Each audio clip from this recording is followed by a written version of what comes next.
السلام عليكم ورحمة الله وبركاته.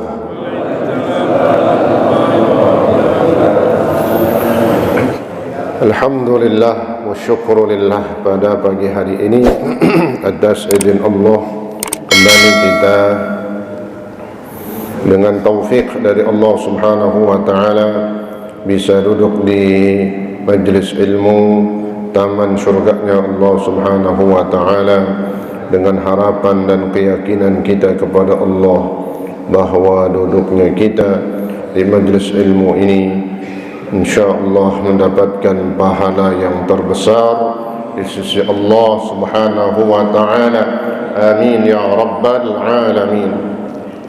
Mari kita lanjutkan pelajaran kita dalam kitab Risalatul Muawanah lil Habib Abdullah bin Alwi Al-Haddad rahimahullah, halaman berapa?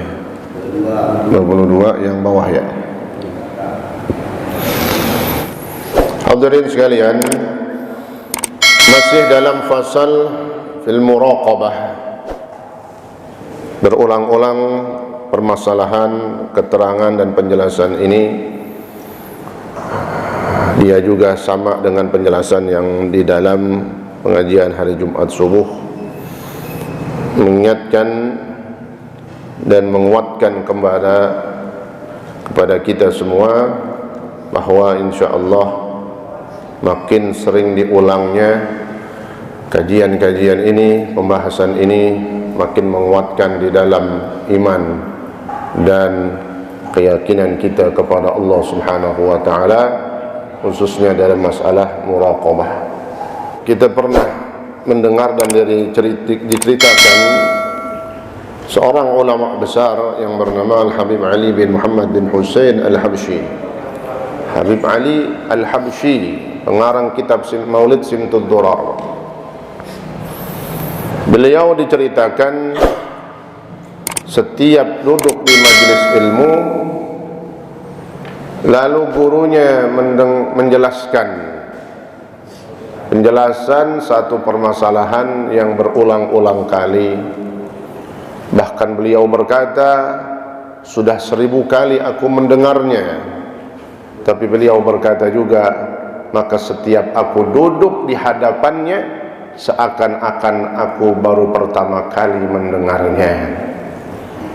Itu beliau udah bilang 1000 kali. Ya, apa maknanya? Bahwa sebagaimana di dalam kitab khutbah, ada khutbah nikah, itu ada itu khutbah nikah, di situ ada disebutin wa ma takarrara ahla, ya, sesuatu yang diulang-ulang itu akan lebih manis, lebih indah, lebih gurih diulang-ulang, ya. Kita nyium bini kita sekali, iya itu dulu dah, biar seger kan gitu. Kopi seger, tapi ini segeran lagi nih. Sekali itu aja, kurang nggak? Ada nyawat belakang tak dulu Ustaz. Kalau udah tua, ya sama aja. Ya. Kita ingat masih muda dulu gitu. Kita cium bini kita sekali, cukup nggak? Kurang. Berapa kali? Sepuasnya udah. Wah, itu makna wa ma takarrara ahla.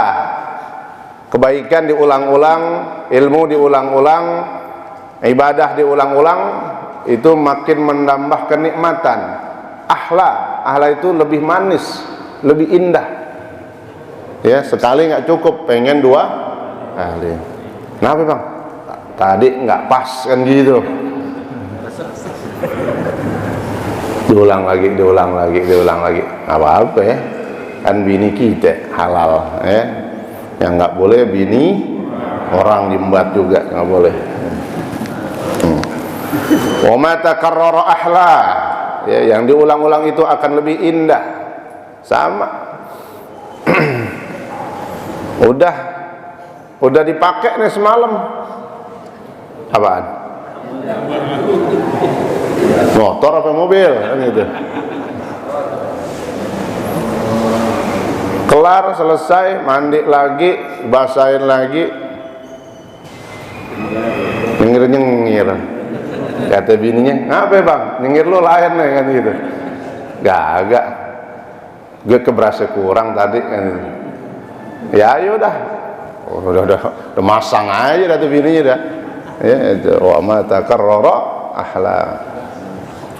Itu memang katanya ada faedah. Orang kalau mau nambah ronde, tahu ronde? Ya, mau nambah lagi dalam hubungan dengan sebuah istrinya berjima, kalau udah selesai, maka memang ada syariat cuci, bersihin. Kalau dia nggak bisa mandi karena mungkin dingin, dia akan mandi lagi kan gitu. Bersihin dulu dah tuh, bersihin tadi tuh, ya kemaluan kita, bersihin dah, cuci. Kalau bisa dia wudu, udah masuk lagi kamar, ngeliat bini kita lain lagi tuh. Itu hawanya. Kenapa? Air itu yang bisa membangkitkan kembali semangat katanya. Makanya ada syariat kalau orang habis junub wajib mandi supaya apa? Semangat beribadah, semangat mendekatkan diri kepada Allah. Jadi kagak leha-leha, nggak santai-santai. Ya, itu ada keistimewaan daripada syariat atau perintah membersihkan daripada sesuatu yang telah keluar dari yang menjijikan, kemudian kita bersihkan, dan itu bisa menambah semangat, diulang-ulang, nambah lagi. Nah begitu juga ilmu, apalagi ilmu, mungkin ada hikmahnya bahwa dalam diri kita masih belum bisa kadang menerapkan istidamatu ilmil abdi bittila'i rabbi azza wa jalla fi kulli halatihi, fi jami' ahwalihi. Belum bisa kita menerapkan bahwa kita selalu merasa diawasi oleh Allah Subhanahu wa taala. Ya, maka sedikit demi sedikit diulang-ulang lagi. Makin kemarin pertama belum ngerti, yang kedua baru ngerti, yang ketiga udah mulai paham, yang keempat mulai masuk, kan gitu. Diulang-ulang gitu. Ya. Apalagi ilmu ini sangat bermanfaat. Dan ini memang luar biasa. Al-Imam Haddad kitabnya itu bahasanya, khususnya dalam kitab Ar-Risalatul Mu'awana ini sangat merakyat. Bahasa itu sangat mendasar. Ya. Dan pengalaman-pengalaman yang benar-benar memang dialami oleh masyarakat atau orang awam. Buktinya apa kata beliau? Wa mata ra'aita min nafsika takasulan. Dan kapan-kapan engkau melihat dirimu, jiwamu takasulan an ta'atihi, males-malesan. Kau lihat dirimu lagi males-malesan, segen-segenan, an ta'atihi, dari taat kepada Allah. Ya, sebab emang kita itu disuruh melakukan ketaatan, ibadah nggak berhenti-berhenti. Kadang-kadang memang manusia ada bosennya, ya, ada malesnya, ada segennya. Itu pasti ada. Yang ngaji kadang kita segen juga, capek juga. Bagi ustadznya, ustadz mulu nih, yang ada yang lain dan gitu. Mudah-mudahan saya kagak gitu. Saya juga kalau nurutin bosan kagak bosan, ya bisa aja. Tapi semuanya adalah kita lihat perintah dari Allah Subhanahu wa ta'ala. Yang ngaji perintah dari Allah, yang mengajar perintah dari Allah, sehingga tumbuh lahirnya pengajian itu semata-mata karena Allah. Kita hadir karena Allah, mencari ridha Allah, mencari pahala dari Allah. Yang mengajarkan karena Allah, mencari ridha Allah, untuk li'a'la, meninggikan dan memuliakan kalimat Allah Subhanahu wa taala, apalagi syariat Islam, ya. Nah, ini dengan ilmu ini akan hidup Islam. Kalau masih ada pengajian, maka kampung itu akan hidup. Tapi kalau dalam satu kampung masjidnya ada pengajian, maka di sekitarnya akan mati. Ya, sampai diceritakan seorang ulama dia yang lewatin satu kampung yang di situ nggak ada pengajian sama sekali. Maka kalau lewat situ dia lari buru-buru kan. Dia nggak jalan santai. Begitu lewat tuh kampung yang gelap, maknanya gelap di sini nggak ada majelis ilmu, nggak ada pengajian. Dia kabur buru-buru. Kenapa? Takut. Namanya gelap, di situ nggak ada ilmu, ya, ada kejahatan-kejahatan, ada sesuatu, ada macam-macam yang tidak diinginkan. Minimal takut melihat itu kampung yang tidak ada cahayanya.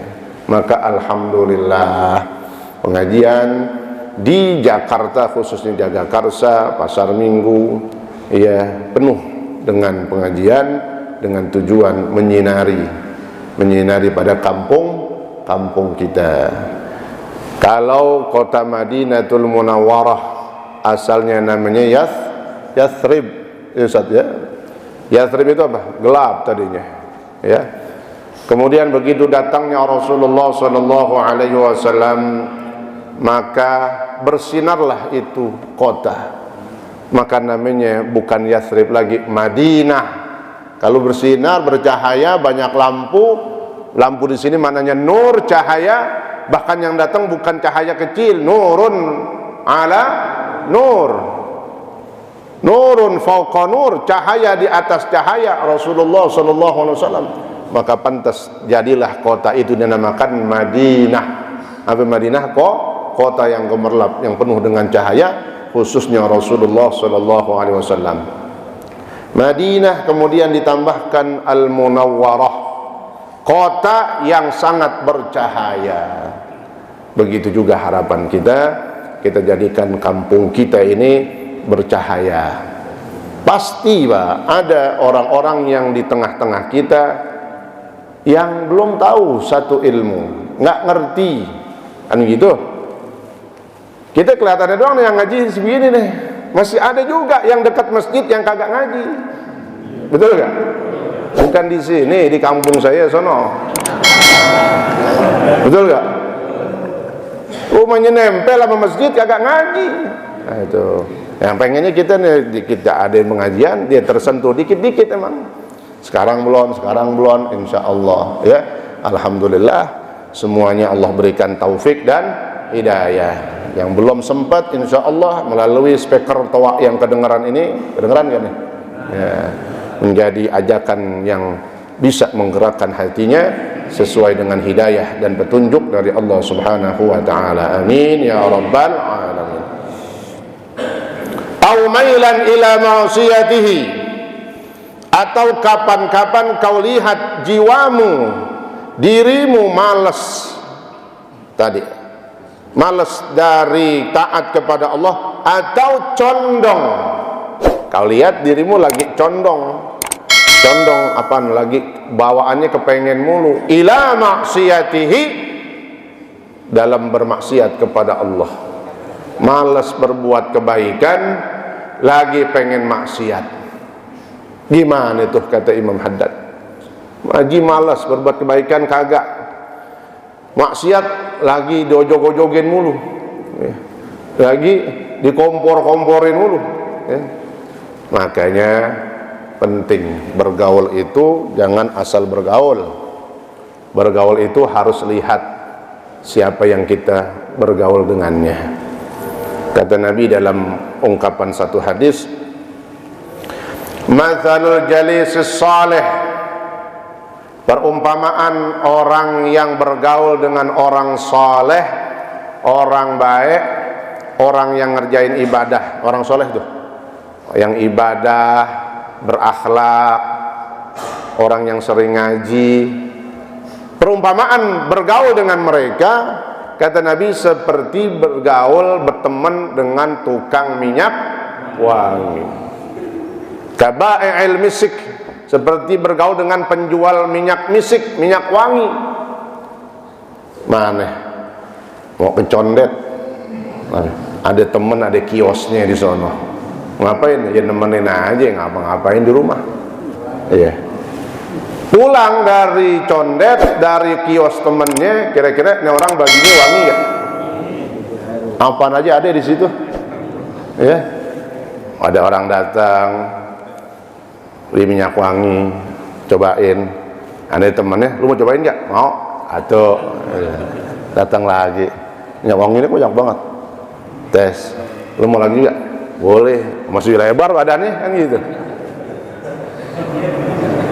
Pulang nggak kayak beli minyak wangi, seandainya wangi gak deh.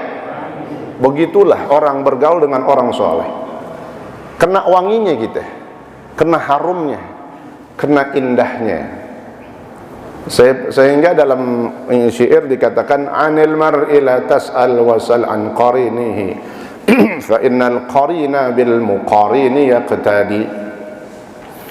Kalau kau mau tahu orang, kita nggak tahu nih orang gimana nih sifatnya, karakternya, nggak usah jauh-jauh, nggak usah susah-susah, nggak usah selidikin dia siapa, ya, apa kerjaannya, di mana rumahnya, bukan itu. Anil mar'i la tas'al, jangan kau tanya tentang jati dirinya itu dia, yang dia punya apa, tapi wasal an qarinih, tanyalah siapa teman dekatnya.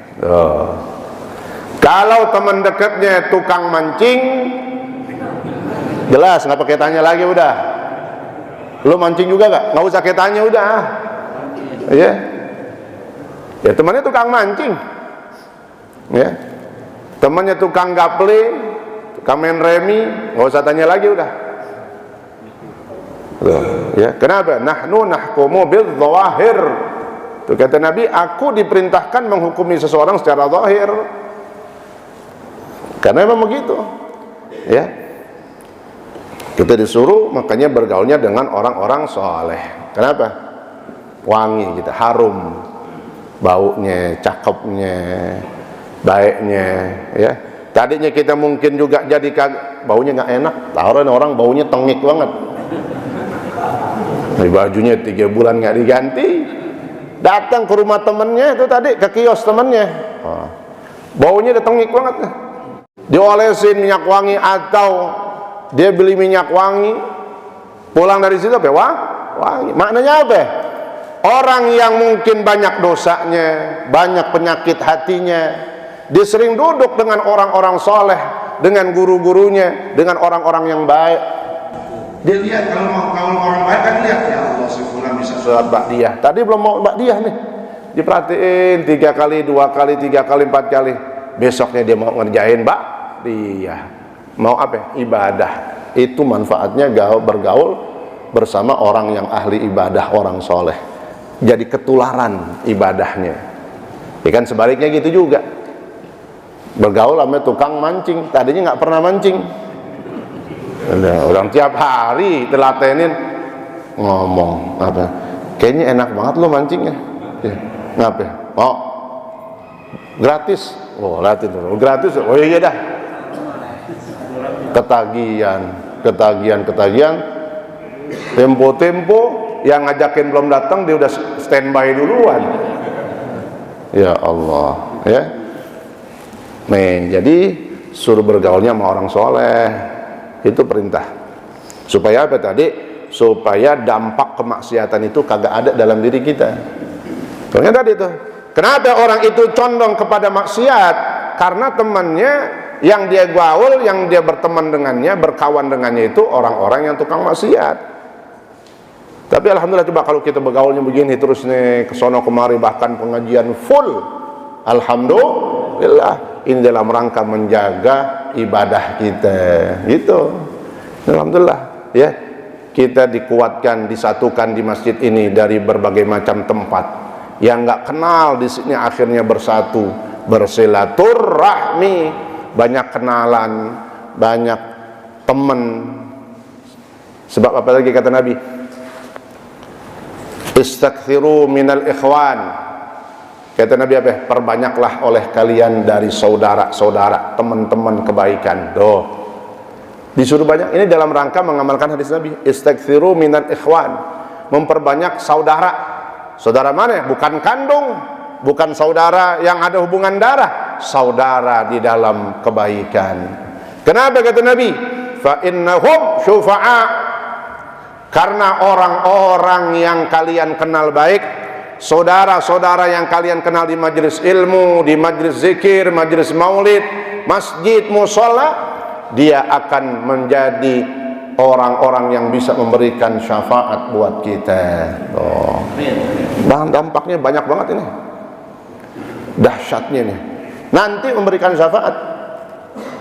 Coba kalau kita duduk di sini, seandainya divonis di hadapan persidangan Allah, kita kudu nyempung mau masuk dalam neraka. Ya, mungkin ada dosanya kita nggak tahu, wallahu a'lam. Rombongan Masjid Nurul Huda, rombongan Rompi Zawiyah, pada tunjuk tangan semua. Iya, ya Allah, kenapa?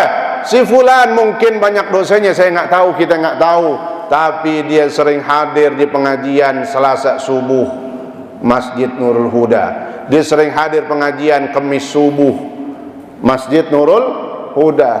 Saya pernah melihatnya duduk di majelis ilmu. Itu yang dibilang fa innahum syufa'a, karena orang baik ini akan jadi pembantu, akan menjadi penolong kita. Nolong di sini banyak memberikan syafaat. Jadi nanti kita bisa memberikan persaksian, nggak usah kayak dipesenin. Kalau mau dicemplungin, lo jangan diem aja. Nggak kayak dipesenin, otomatis di sono, ya. Karena dengan kekuasaan Allah,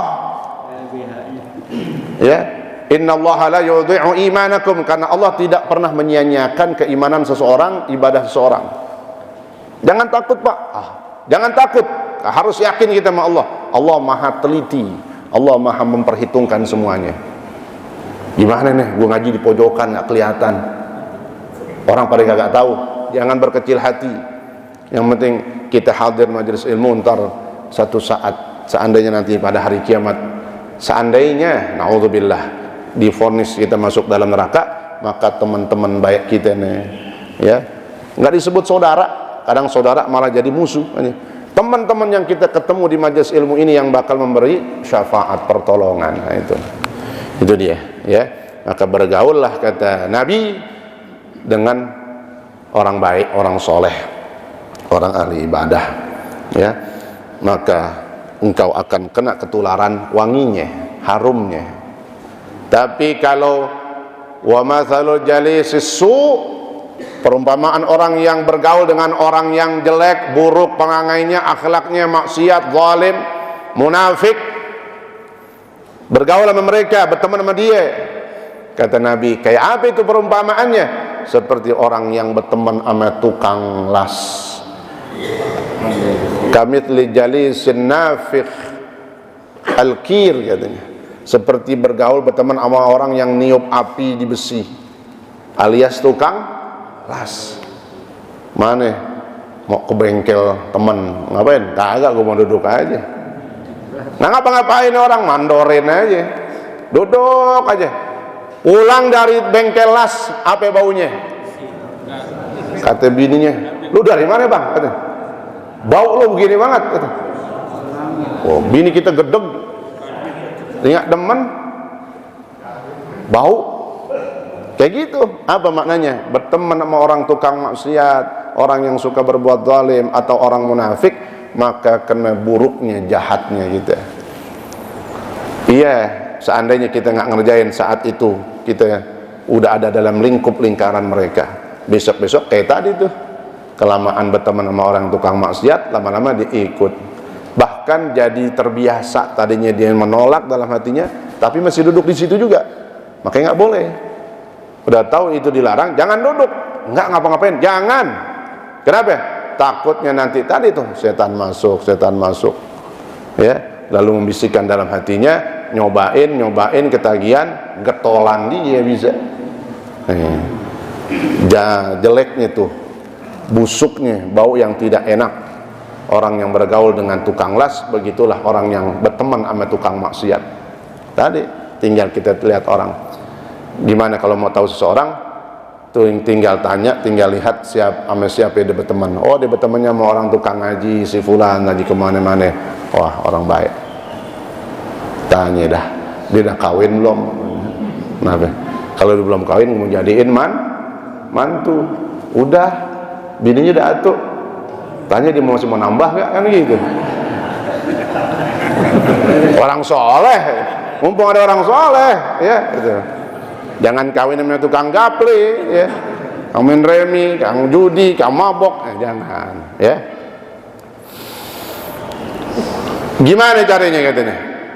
Apabila kau melihat jiwamu malas dari melakukan kebaikan dan lebih condong ke dalam maksiat, fadzakirha, maka ingatkan hatimu, ingatkan jiwamu, nafsu khususnya. Nafsak tadi itu, nafsu, ingatkan nafsumu. Kenapa sih kok nafsu yang diingetin? Innan nafsa la ammaratum bisu. Sesungguhnya nafsu itu lebih sangat memerintahkan. Sungguhlah, ya, litaukid, ya. Lanya itu artinya sungguh sangat memerintahkan untuk kejahatan. Itu nafsu lebih dominan 80%. Kalau maknanya dominan bukan 50, bisa 75, bisa 80%. La ammaratum bisu. Zat itu kan bukan ada nafsul mutmainnah. Iya, jarang. Nafsul lawamah di atas mendingan daripada nafsul yang tadi itu nafsu su. Tapi itu enggak semuanya. Dikit orang-orang yang baik, tapi mudah-mudahan yang sedikit itu kita termasuk di dalamnya.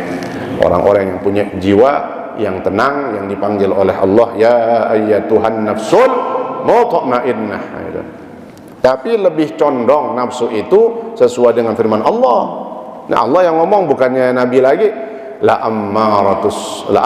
ammaratum bisu. Sungguhnya nafsu itu lebih sangat memerintahkan, menyuruh, ngojokin dalam kejahatan. Maka dia perlu diingetin. Lagi malas ngaji, lagi malas ibadah, lagi pengen maksiat, ingetin apa? Bi annallaha yasma'uki wa yaraki wa ya'lamu sirraki wa najwaki. Sesungguhnya, hati, nafsu, ingatlah, sesungguhnya Allah mendengarmu. Kau berkata apa dalam lintasan hatimu, hati? Kau unek-unek apa? Pengen apa? Allah itu maha mendengarmu, mendengar apa yang ada dalam lintasan hatimu. Wa yaraki, dan Allah juga melihatmu. Bukan dengar doang tuh, Allah ngelihat, karena Allah yang nyiptain. Ini kan kita semuanya makhluk, barang ciptaannya siapa? Allah. Orang kalau sama barang bikinannya dipaham gak? Dipaham, dibikin main-mainan, ditahu pernya ini, murnya sebelah sono, onderdilnya ini, orang tukangnya, ya. Nah, kita ini bikinan Allah, buatan Allah. Luarnya Allah yang tahu, dalamnya Allah tahu apa lagi. Tuh, makanya pantas masuk ke arah sono. Allah melihatmu yang luar yang dalam. Allah juga mendengarmu yang kau ucapkan dengan apa yang terlintas di dalam hatimu. Tuh, ingetin tuh hati kita kalau lagi pengen maksiat. Allah tahu tuh. Ente lagi mau ke sono, kemana? Sono, ya. Mana sih? Mana aja dah, tempat maksiat, ya. Wa ya'lamu sirraki, dan Allah juga mengetahui, Allah tahu apa sirraki, apa yang tersimpan di dalam dirimu, wahai nafsu. Kita mau apa nih? Ya Allah, ya. Ingetin tuh, ini muraqabah begitu. Jangan kita merasa juga, orang kagak tahu, tapi ada zat yang maha tahu. Siapa? Allah subhanahu wa ta'ala. Ya'lamu sirrak, Allah mengetahui apa yang ada yang di dalam rahasia dirimu. Maka begitu kita ingat, ya Allah, astagfirullahaladzim. Itu diantara bagian hikmah samroh, buah daripada muraqabah. Nggak full kita, nggak bisa banyak mungkin muraqabah kita, minimal dikit-dikit. Kan numbuhinnya ada kan pepatah, dikit-dikit lame-lame jadi bukit. Begitu juga menerapkan kebaikan, melakukan kebaikan, apalagi yang namanya muraqabah, sulit banget ini. Tapi harus dimulai, dan sedikit demi sedikit kasih tahu hati kita itu, nafsu kita, bahwasanya Allah mengetahui apa yang tersimpan di dalam hatimu, di dalam ucapan dirimu. Wa najwaki, apa?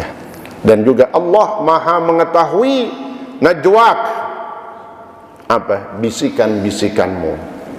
Najwa itu lawan dari sir. Kalau sir itu tersimpan dalam hati doang, baru disimpan rahasia. Allah Maha tahu juga. Yang di dalam aja Allah tahu, yang paling dalam lagi Allah tahu. Kemarin dikatakan ya'lamus sirra wa akhfa.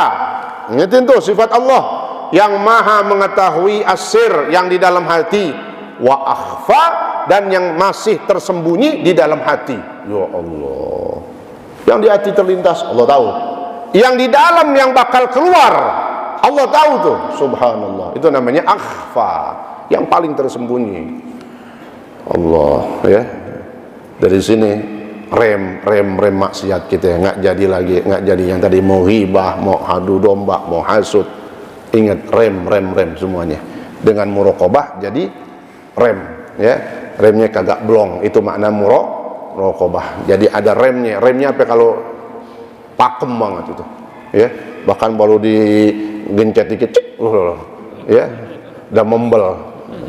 Subhanallah, itu bagian muraqabah, karena merasa diawasin, jadi maksiat nggak jadi, rem gitu.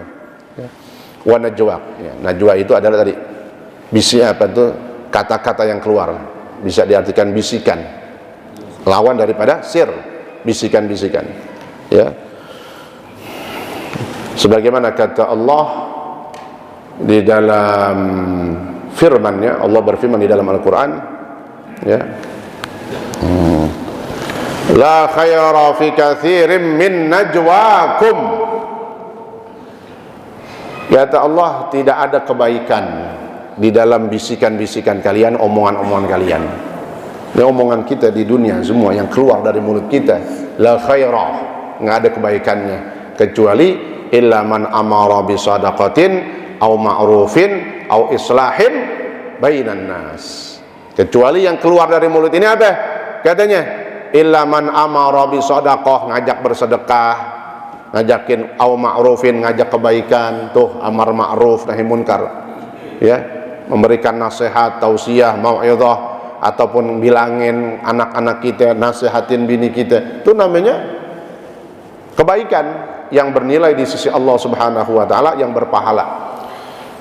Sebagaimana juga kata Nabi dalam hadisnya yang lain, hadisnya kullu kalam ibni Adam alaih lalah, senada dengan firman Allah tadi itu, la khaira fi katsir min najwahum. Kata Nabi apa? Kullu kalam ibni Adam alaih la lahu. Setiap ucapan anak Adam manusia itu alaihi, membawa petaka buatnya. Apa petaka mananya? Dosa bagi dia. Alaihi la lahu, tidak berpahala. Tidak ada pahalanya yang keluar dari mulut kita. Tapi belum selesai nih hadis. Illa zikrullah, kecuali lisan, mulut yang berzikir kepada Allah.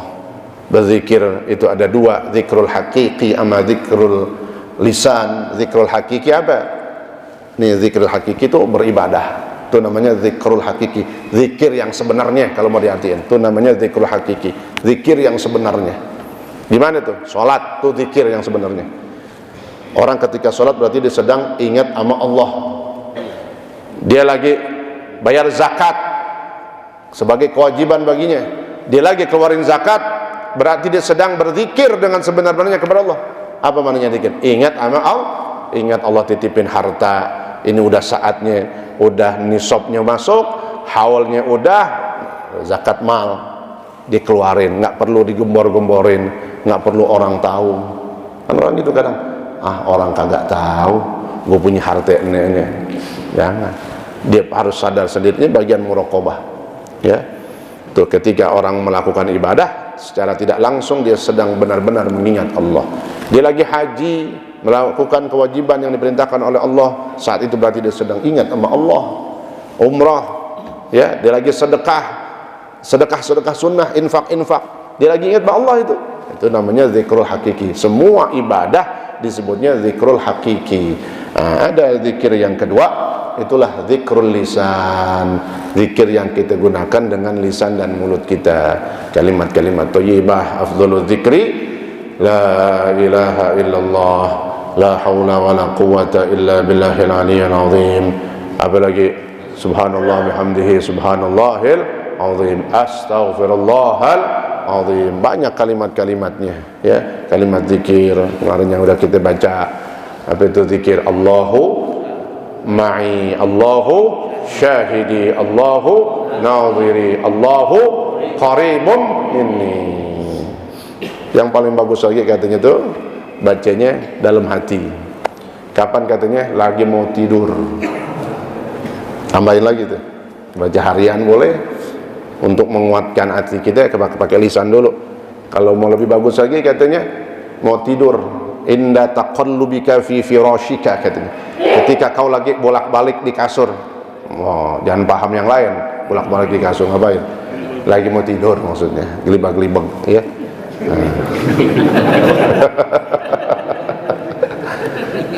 Enggak, lagi mau tidur aja dah gitu. Dalam hati kan ada artinya tuh, ada 4. Allahu ma'i, Allahu syahidi, Allahu nadhiri, Allahu qaribun minni. Allah bersamaku, Allah melihatku, Allah memandangku dengan pandangan rahmatnya, kasih sayangnya. Allahu qaribun minni. Dalam hati aja mau tidur. Berkali-kali silahkan, berapa kali semampunya, minimal sekali dah seandainya, ya. Dalam hati, ya, pahamin sendiri. InsyaAllah katanya, sebagaimana kata Syekh Syahal itu dalam kitab, maka beliau mendapatkan kebaikan dahsyatnya itu zikir tersebut yang diamalkan, ya. Semuanya hidupnya berkah, semuanya dirinya bisa menjadi orang yang lebih taat kepada Allah. Allahu ma'i, Allahu syahidi, Allahu nadhiri, Allahu qaribun minni. Tuh. Fa illam yufidha hadza dzikru liqusuri ma'rifatiha bi jalalillahi ta'ala fadhkur laha makanal malakaini al-karimain alladzaini yaktubanil hasanat was sayyiat. Kalau peringatan yang pertama ini tidak berfaedah buatnya, tuh hati masih bebel banget tuh. Tuh hati masih gelap, gelap udah. Tuh hati masih kebalik. Itu hati masih tambang banget, nggak bisa meresep atau memaknai bahwasanya Allah melihatnya, Allah mendengarnya, Allah mengetahui kata-kata dan lintasan hatinya. Nggak bisa menerapkan itu. Kata Imam Haddad, fadhkur laha makanal karimain. Naik dah tahap yang mulai bisa dicerna sama orang setengah awam. Awam ke atasnya itu pertengahan. Tadi paling bawah lagi itu orang awam kita. Di mana katanya? Maka ingatkan nafsumu. Itu nafsu yang lagi males, itu nafsu yang lagi condong maksiat. Ingetin apa? Ingetin sekarang.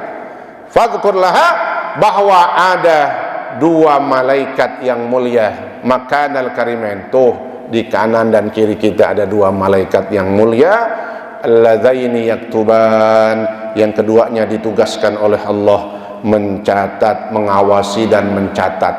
Alladzaini yaktuban, mencatat apa? Al-hasanat, kebaikan-kebaikan. Yang kiri as-sayyiat. Tuh, ingetin, nafsu, tuh ada malaikat tuh di kanan kiri kita. Yang lagi ngapain? Duduk, standby terus. Tuh kata Allah. Watlu 'alaiha, dan bacakan kepada nafsu, jiwa nafsu kita itu yang lagi malas. Idh yatalaqqal mutalaqqiyan 'anil yamini wa 'anil shimali qa'id ma yalfidhu min qawlin illa ladaihi raqibun 'atid. Nafsu itu ada 2 malaikat di kanan kiri kita. Dia ngapain? Siap mengawasi dan mencatat kebaikan dan kejahatan, keburukan. Baca itu ayat, kata Imam Haddad, ingatlah ketika ada dua malaikat yang sudah duduk qaidun, di mana? Kanan dan kiri. Malaikat siapa disebutnya? Raqibun atid. Raqibun atid. Tuh dua malaikat. Ma yalfidhu min qaulin, tidaklah seseorang melafazkan, mengeluarkan kalimat qaul, ucapan, illa ladaihi raqibun atid, melainkan di sampingnya ada malaikat raqib atid. Apa raqib atid? Raqib yang ngawasin, atid yang nyatat. Ini sifatnya raqib atid, yang sini juga sifatnya raqib atid. Bukan atu-atu, raqib di sini, atid di sini. Merugi kita. Kanan raqib doang. Raqib apa artinya? Diawasin doang. Dicatat kagak. Kita sembahyang, diawasin doang. Kan gitu pemahamannya. Kita ngaji kemana aja, diawasin doang. Kalau bahasa komplain, catat dong, catat, kan gitu. Maka kata ulama tafsir, makna lihat kalimatnya raqibun atid, bukan pakai wawu tengahnya. Itu maknanya sifat, bahwa sifat malaikat di kanan apa sifatnya? Raqibun atid.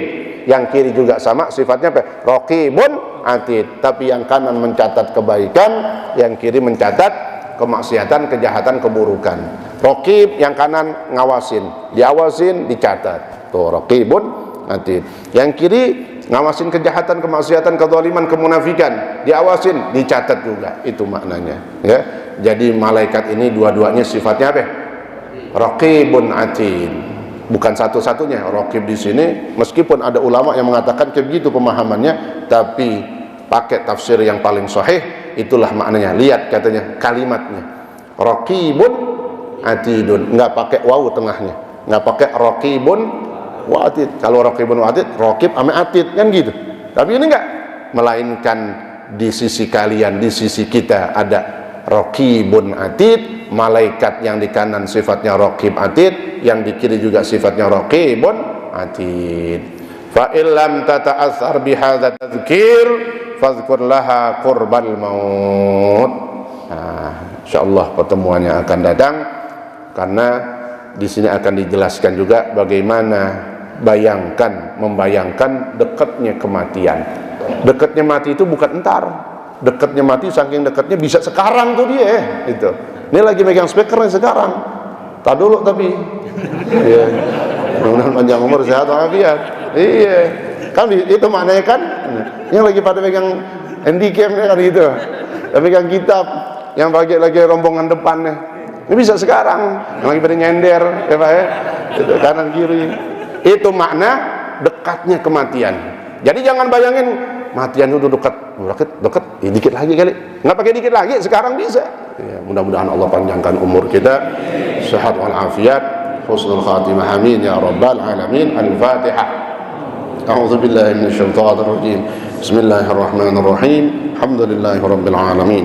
Arrahmanir rahim. Maliki yaumiddin. إياك نعبد وإياك نستعين اهدنا الصراط المستقيم صراط الذين أنعمت عليهم غير المغضوب عليهم ولا الضالين آمين. بسم الله الرحمن الرحيم. الحمد لله رب العالمين. اللهم صل وسلم وبارك على سيدنا محمد وعلى آل سيدنا محمد. اللهم ربنا انفعنا بما علمتنا وعلمنا ما ينفعنا وزدنا علما. الحمد لله على كل حال برحمتك يا ارحم الراحمين. اللهم اغننا بالعلم وزينا بالحلم واكرمنا بالتقوى وجملنا بالعافيه برحمتك يا ارحم الراحمين. وصلى الله على سيدنا محمد وعلى اله وصحبه وسلم والحمد لله رب العالمين. والسلام عليكم ورحمه الله وبركاته.